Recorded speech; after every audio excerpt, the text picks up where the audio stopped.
이어서 강의 진행하도록 하겠습니다. 말리마 도상 외에도 다양하게 변형하며 만들어진 북한의 선전화 사례를 한번 보겠습니다. 이 선전화의 사례들은 대체로 동무, 손가락, 정면응시, 질문형 문구라는 공통점 한두 가지를 공유하며 반복적으로 재현되고 있습니다. 여기에서의 사례들은 강성대국을 강조하기 위한 선전화로 활용되었는데 2012년까지 4년 남았다. 동무는 강성대국 건설의 참전자, 위훈자로 일하고 있는가? 조국의 융성 번영을 위해 동무는 무엇을 남겼는가? 강성대국의 대문을 열기 위하여 동무는 어떻게 일하고 있는가? 라고 동무를 호칭하며 질문하고 있습니다.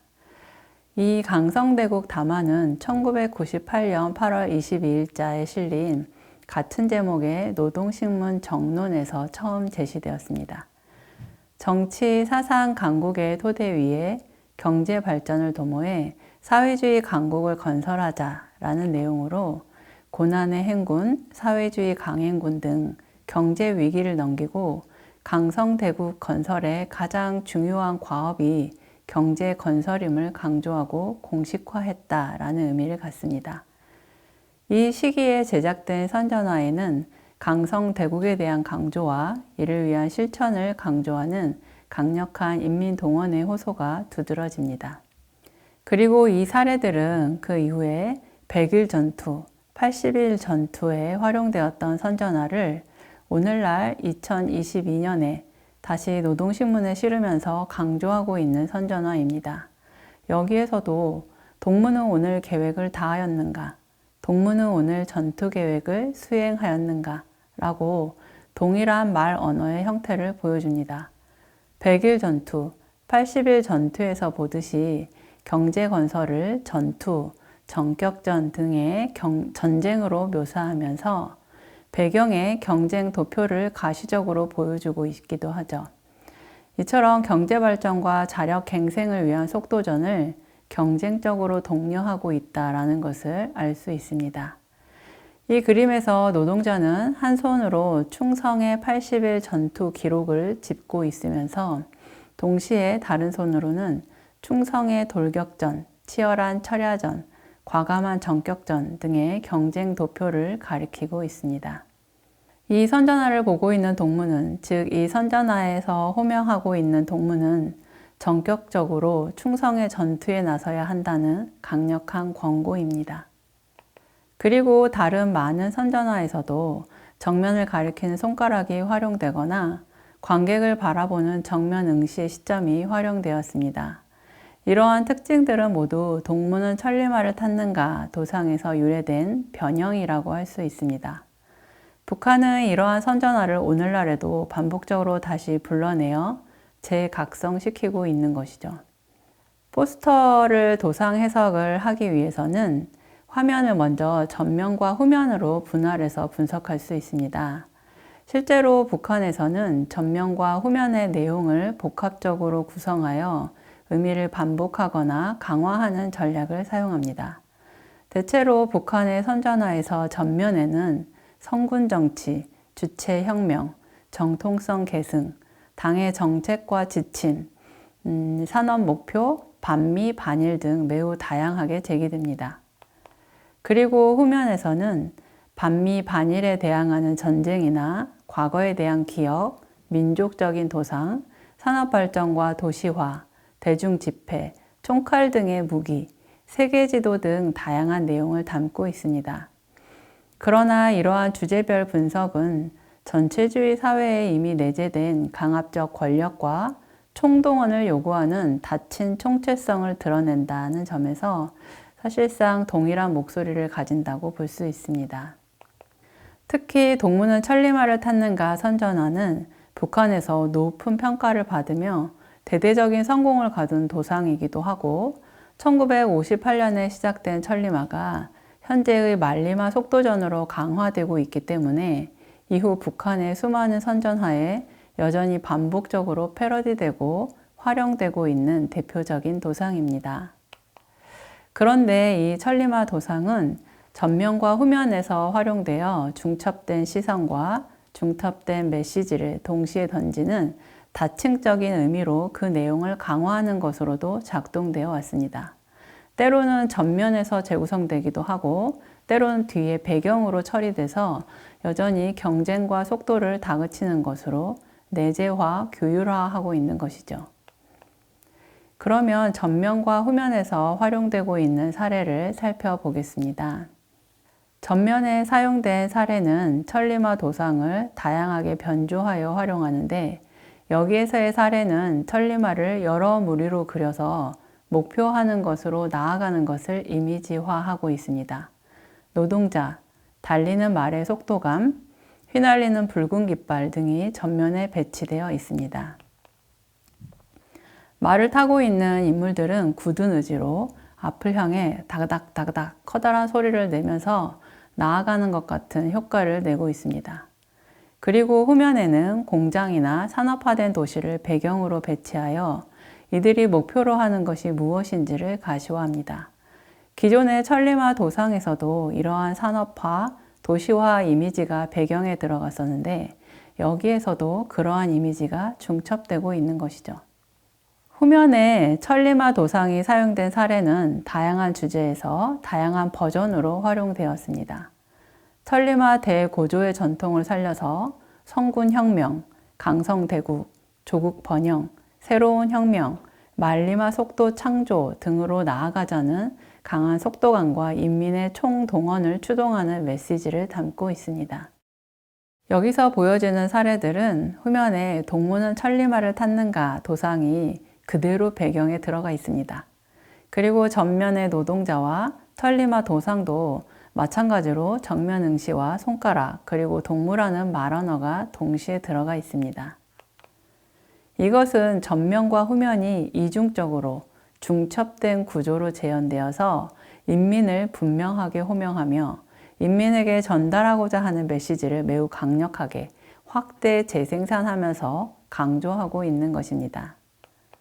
때로는 후면의 천리마 배경의 정면 응시와 또 전면에서는 인물의 시선이 약간 위나 또는 사선을 향함으로써 미래적 시선을 표현하기도 합니다. 이러한 시선은 미래적 유토피아를 목표로 하고 있다라는 것을 드러내는 것이죠. 전면과 후면에 사용된 이러한 사례는 천리마 도상이 그대로 배경에 중첩되거나 혹은 응시 지점, 손가락 도상, 산업화된 도시 등이 다양하게 변화하면서 활용된 것을 보여줍니다. 이러한 다양한 변주에도 불구하고 천리마 도상의 이미지가 중첩되어 있기 때문에 그 자체로 주인공이 누구인가, 인민이 주체인가 라는 물음을 던지게 합니다. 이 천리마 작품은 창작되자마자 공장과 농촌, 거리와 마을, 심지어는 지하 막장과 조국과 멀리 떨어진 먼 바다 갑판의 전투장들에게까지 보급되어 그것을 본 사람들 자신이 동무는 천리마를 탔는가 라는 작품에서의 주인공의 물음에 마음속으로 대답을 주고받으며 기적과 혁신을 일으켰다. 북한의 문헌에는 이렇게 쓰여져 있죠. 전면에 배치된 새로운 버전의 천리마들은 앞으로 미래의 번영을 꿈꾸며 달려갈 뿐입니다. 그러나 후면에 배치된 구 버전의 천리마는 여전히 정면을 응시하며 너가 주체라고 말하는 듯합니다. 북한의 설명에 의하면 주인공의 물음에 마음속으로 대답을 주고받으며 기적과 혁신을 일으키는 주체임에 틀림없습니다. 하지만 실상은 국가의 부름을 받은 호명된 개인이며 물화된 개인임을 보여줍니다. 이 천리마의 도상은 한결같이 생산성, 속도, 비약, 전성기, 번영 등의 내용을 담고 있으며 자본주의 사회에서의 상품 형식의 논리를 떠올리게 만듭니다. 북한이 말하는 유토피아적 공산사회는 사실상 이렇게 자본주의 사회가 갈구에 맞지 않았던 생산성 향상과 산업화라는 동일한 목적을 향한 다른 길이었을지 모르겠습니다. 이 안에서 인민은 당의 요구와 공동체적 생산 논리에 흡수된 개인으로 집단 속에 갇히게 되면서 주체와 주체들의 관계가 형성됩니다.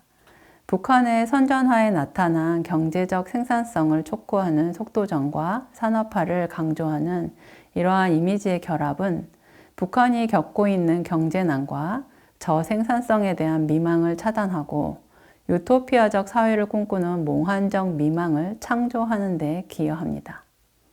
이 도상이 오랫동안 반복되고 지속되고 있기 때문에 북한에서 인민의 호명과 주체화는 일상적인 시각화이며 그로 인한 시각 정치적 전략에 드러나는 인민화 과정 또한 일상적인 것이다. 이렇게 얘기할 수 있을 것 같아요. 이 강의에서는 북한의 선전화, 동무는 천리마를 탔는가, 보수주의 소극성을 불살르라 라는 구체적인 도상에 주목하여 북한에서의 경제 위기, 그리고 위기 극복을 위한 인민의 동원에 관해 살펴보았습니다.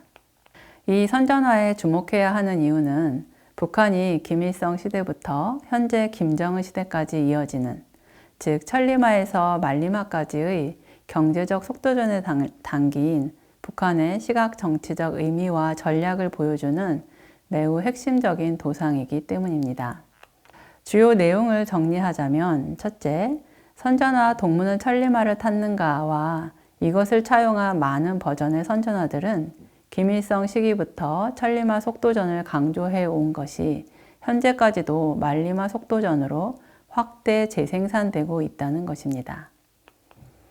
천리마 도상은 빠르게 달린다라는 속도를 연상시키는 상징적 기호인데, 이러한 속도전은 생산성, 생산력과 긴밀한 연관관계를 가지고 있어 북한의 정치 권력이 경제 위기에서 인민을 동원해야 하는 굉장히 긴급한 상황을 상징적으로 보여줍니다.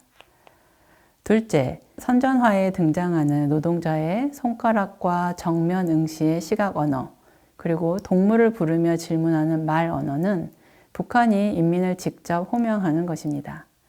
이러한 도상은 북한 이전에 서구에서 징집을 위한 포스터에도 활용되었는데, 이 또한 호명을 통한 동원 전략입니다.